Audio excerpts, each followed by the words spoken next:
Nos enlazamos con Pedro Cárdenas, encargado del programa de protección de Artículo 19. Un tema recurrente, Pedro. O sea, se sigue atacando a los representantes de los medios de comunicación, a los reporteros, a quienes cubren la información. ¿Cómo ves esta situación? Claro, Alberto, no, muchísimas gracias por el espacio para Artículo 19, aunque sí desafortunadamente estamos teniendo que una vez más hablar de esta situación. En el caso, bueno, ya lo hemos dicho muchísimas veces, en el caso mexicano, desde el año 2009 hasta la fecha, hemos seguido la documentación de la violencia contra la prensa, la cual casi todos los años ha estado en un aumento continuo.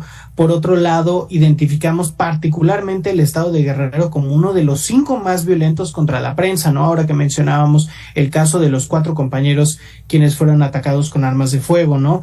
Pensemos que el estado de Guerrero también tiene 17 periodistas asesinados y 3 periodistas que se mantienen desaparecidos, por lo que estamos resaltando de un tema bastante grave de impunidad, de violencia y de una circunstancia continua de agresiones contra periodistas y personas comunicadoras.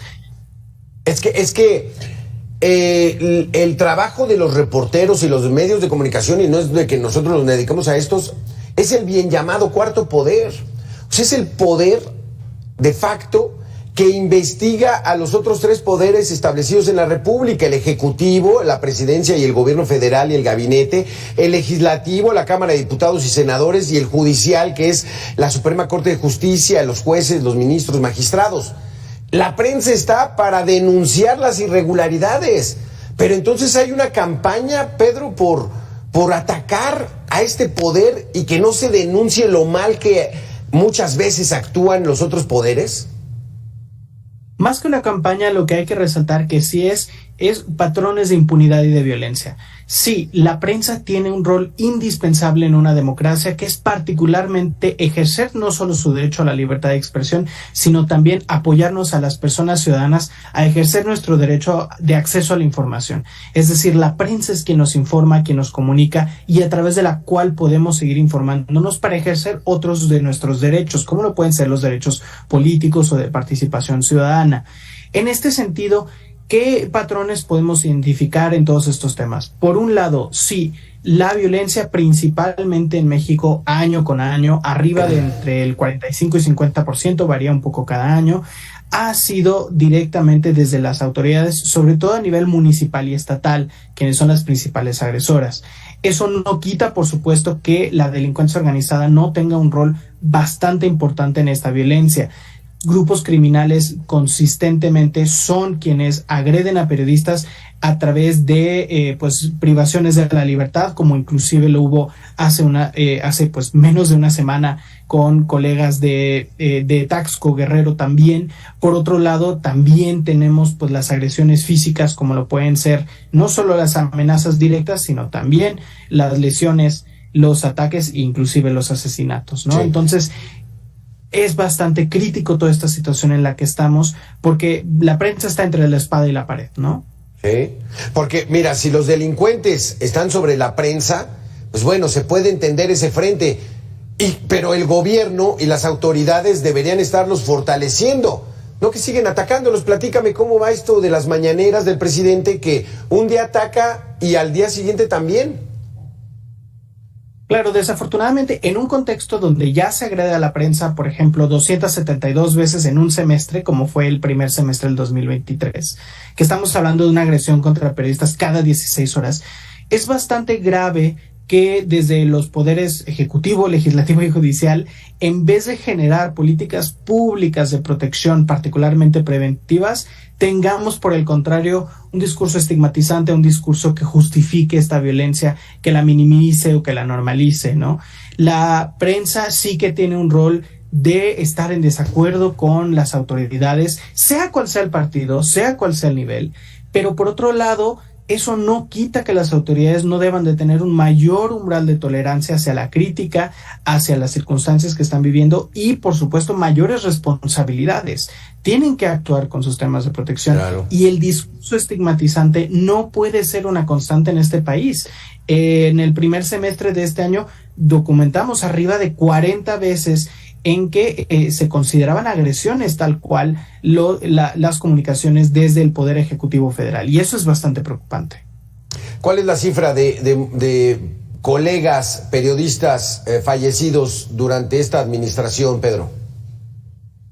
Nosotros tenemos un poco ahí, pues un proceso todavía de documentación de algunos casos que desafortunadamente estamos identificando, pero desde el año 2000 a la fecha hemos identificado 163 ataques contra periodistas, de los cuales particularmente 43 han sido en la administración actual.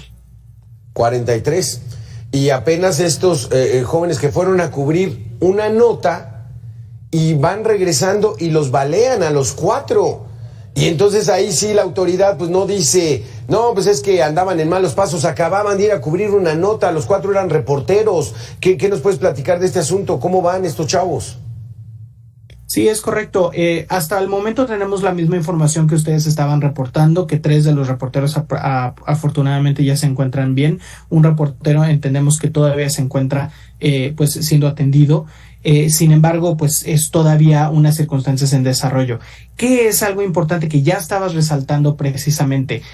Son periodistas quienes, después de cubrir una nota, son prácticamente perseguidos por un grupo armado, quien dispara ante ellos y quienes pues, físicamente les agrede, ¿no? En este sentido, ¿cuál es la responsabilidad del Estado? Primero que nada, crear mecanismos de protección automáticos de respuesta urgente, no solo para ellos, sino para sus colegas, para sus familiares, ¿no? Y quienes puedan estar vinculados con ellos y su rol como periodista. Y por otro lado, también lo que es una investigación diligente y expedita utilizando el protocolo homologado de delitos contra la libertad de expresión. Es decir, tienen ya ciertas normativas, ciertos protocolos que aplicar y no puede ser un tema nada más de decir fue la delincuencia organizada, nosotros ya no estamos responsables. Es decir, exacto, tenemos que tener una responsabilidad.